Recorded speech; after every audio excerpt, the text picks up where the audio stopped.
Thank you all for staying here for Dr. Unru's presentation, which will follow my presentation, of course.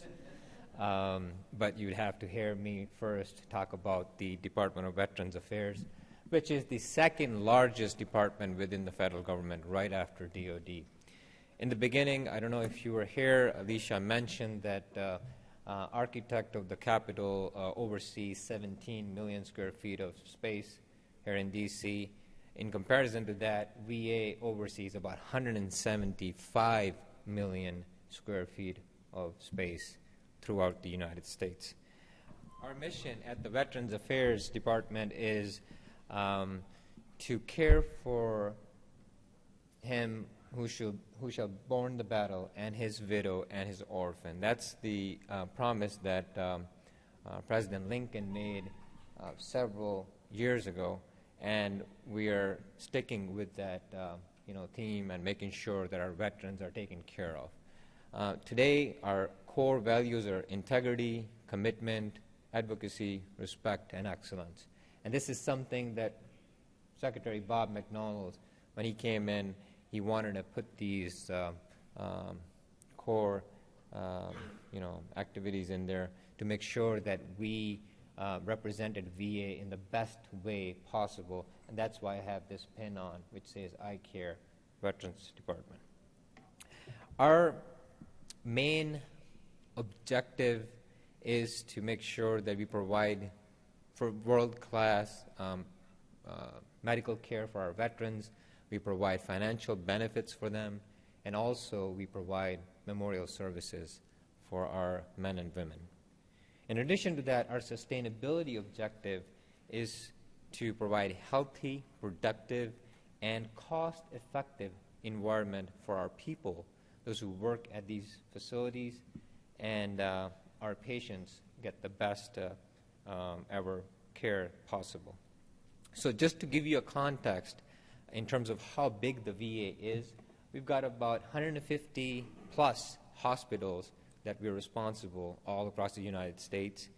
And out of that 150, we have about 7 to 8 million veterans that are cared for at these hospitals. I don't know if you guys know or not, there's roughly 25 million veterans in the United States, and this department is responsible in terms, one way or the other, whether it's the medical care or the financial care that we provide for them and their loved ones. So talking about sustainability, our greenhouse gas emissions are down about 16% versus the baseline of 2008, and that's scope 1 and 2, obviously. In 2015, 15% of our buildings were compliant with the guiding principles, which is over 30% of VA total gross square footage, which I mentioned, about 175 million square feet. Our energy intensity is down about 23% versus the goal baseline of 2003. And VA spends about 150,000 BTUs per gross square foot versus an average hospital in the United States, which spends about 231,000 BTU per square foot. So in that comparison, we are the top performers, even though our buildings are aging and they need help, and we need to do a lot more to become more efficient. You hear a lot of things in the press that VA is doing that, and VA is just not performing, and something happening, and people are not, as they should be. There is no, leadership. But to be honest with you, when it comes to sustainability, VA is one of the top leaders within the federal government. We have 37 hospitals out of the 150 plus that I mentioned that are Energy Star certified hospitals. No, this is just a overview I'm just giving you. True. This is, available that you can get that. And by 2030, we expect 1% of our total buildings to be net zero. I know this is something seems minute, 1% of buildings, but that's a lot given the fact that our buildings are so old. Our water intensity is down 30% versus the baseline of 2003, and we've received several awards and recognitions from all across the federal government and private sector for all the good work that our men and women are doing out in the field. So that's kind of the overview I wanted you to have. So this is the chart that after Secretary McDonald came into VA, he kind of wanted to divide our visions on the hospitals in different districts. So you have 5 different districts that are there for VA, and every district has a person responsible in our policy office here in Washington, D.C. that works with the energy managers, energy engineers, chief engineers, architects, everybody that falls into that district.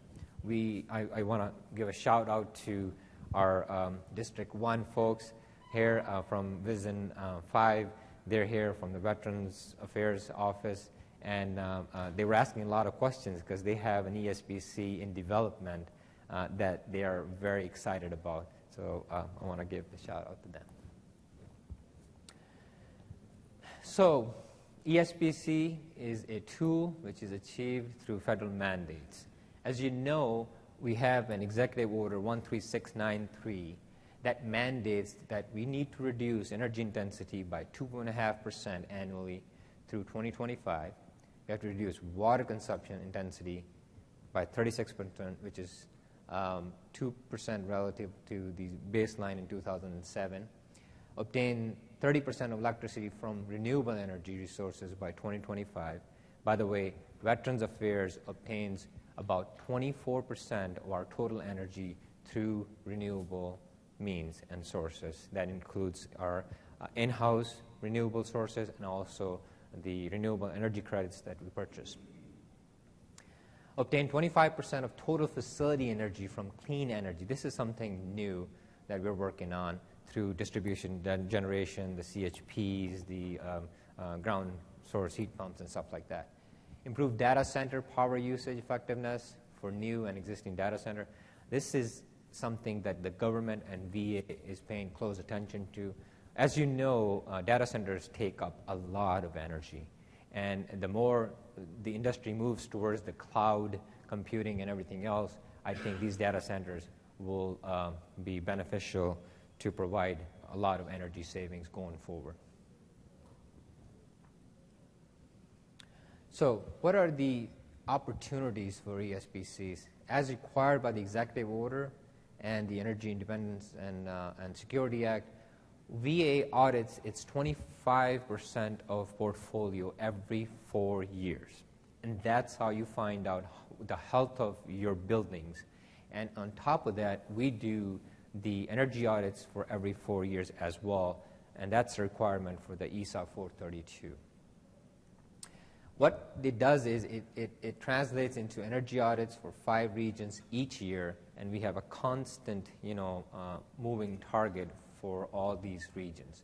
And energy conservation measures are identified and quantified by a third party and verified by someone else to make sure that what we are receiving as ECMs, they are providing the payback and the life cycle cost analysis and net present values, everything in those ECMs. So VA facilities may receive appropriate funding for the ECMs to do the work on their own. NRM funding, non-recurring funds, are provided to them if they apply for them and the project makes sense. Or they can go to the ESPC or the USC route and try to work that into their progress. There is virtually no risk to VA or to cancel before award. So we make sure that ESCOs understand that some of these projects might not pan out. Maybe the cost will be too high and we can't do it. Or something else happens where a facility says that it's not a good fit for me. So to do that, we've developed a process, and this is a VA process which also was adopted by FEMP to some extent, where we do a nationwide on a yearly basis. We invite all the 16 big ESCOs to come and give us their capabilities all across the United States that they can do work in any region of the U.S. And out of those 16, whoever submits the proposal, we choose 4 or 5 viable ESCOs to do the preliminary assessment for all of our ESPCs going forward for that particular year.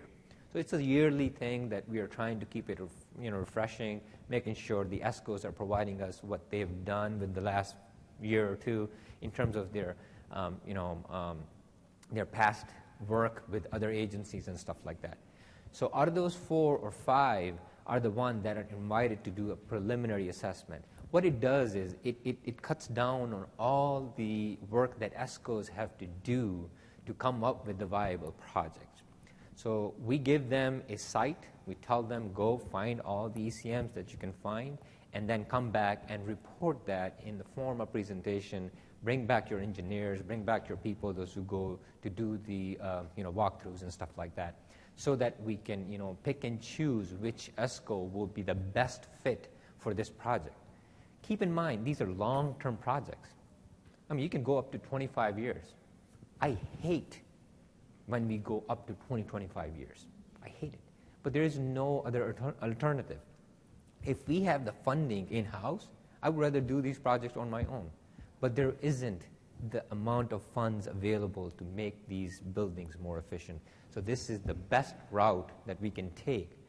But at the same time, we need to be very, knowing about, what ESPCs are.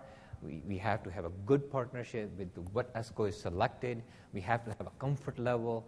We have to know that their capability is such where they can provide the services that they're promising. And we need to make sure the escalation rates and everything else, the baseline and the weather data and everything else comes into play. So you have to have a very strong team present there to make these decisions from the contracting perspective and from the operational perspective and from central office to the energy manager who's at that site. So here is a depiction of VA energy saving performance contracts. Our portion for the presidential challenge was about $320 million in the ESPCs and UESCs by December of 31, 2016, this year. Since 2011, we've already awarded $178 million in performance contracts, and that will result in $290 million savings over time. So the 26 PPCC, let me point this, 178 already awarded, 142 in the work in development, and 80 million which will be coming online pretty soon. Beyond 2016, we're looking at about $200 million award in the future. So Marcus talked about some of the ESPC's process. This is very important. DOE FEMP has a great source of information regarding this. If you have not seen it, I would recommend that you go and take a look at that. They have trainings that they do all across the United States, and also they have a online training available through the whole building design site. And I believe Mr. Sky is here in the back. If you don't mind standing up.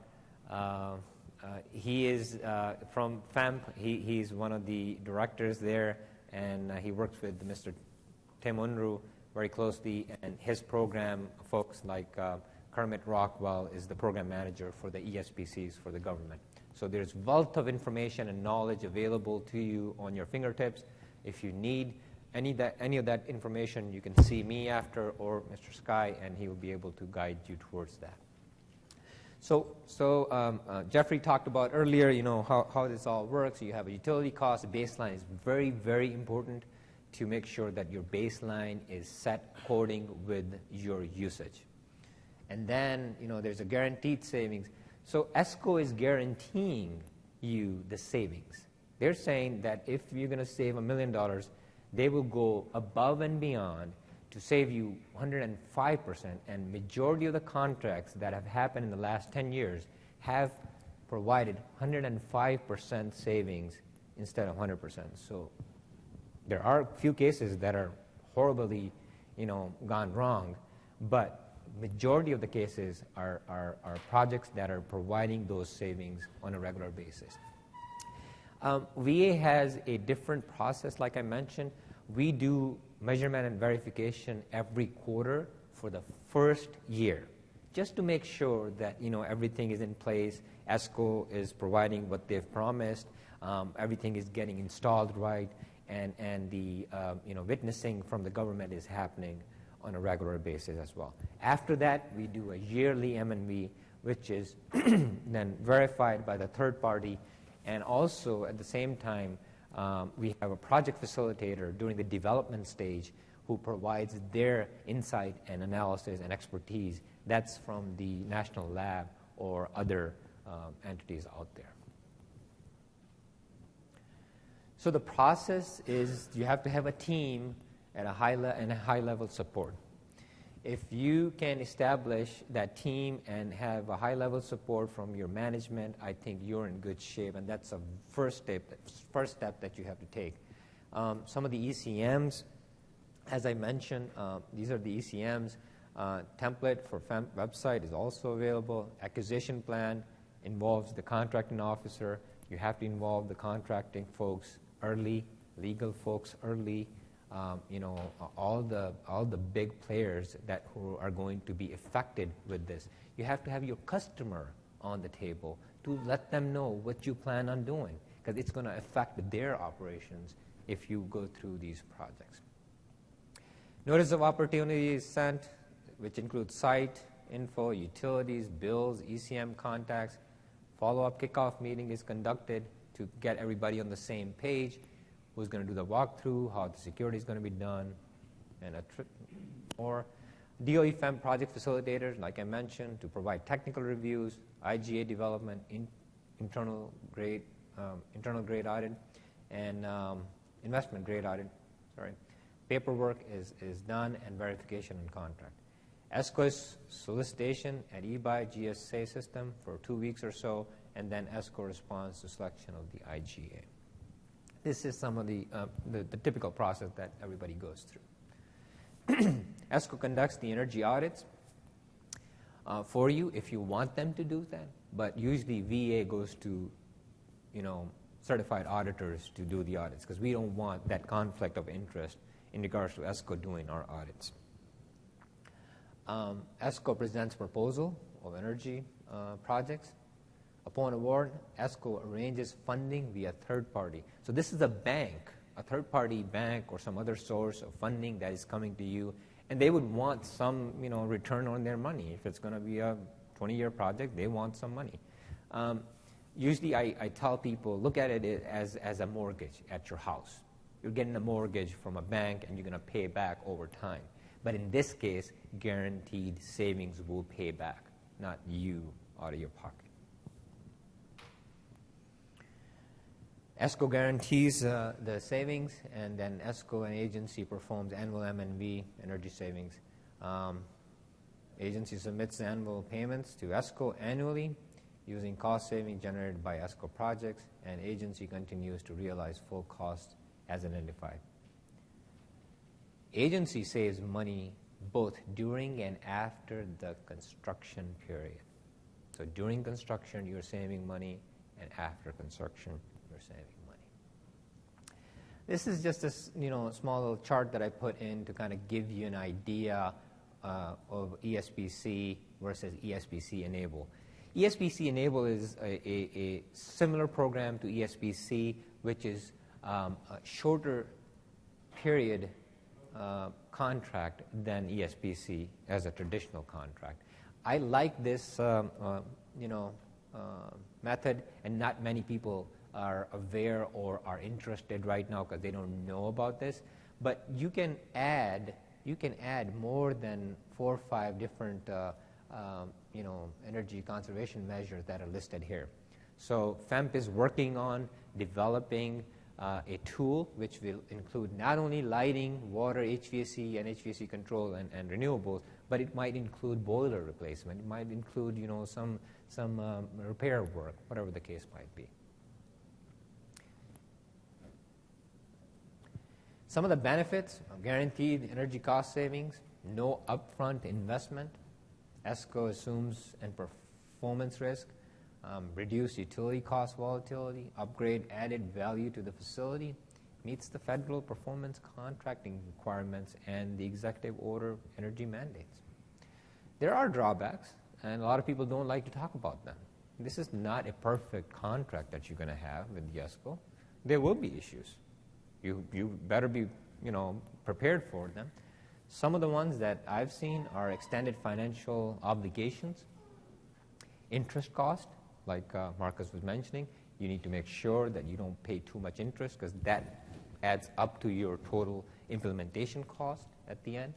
And then the contract management, life of the contract plan, annual measurement verification.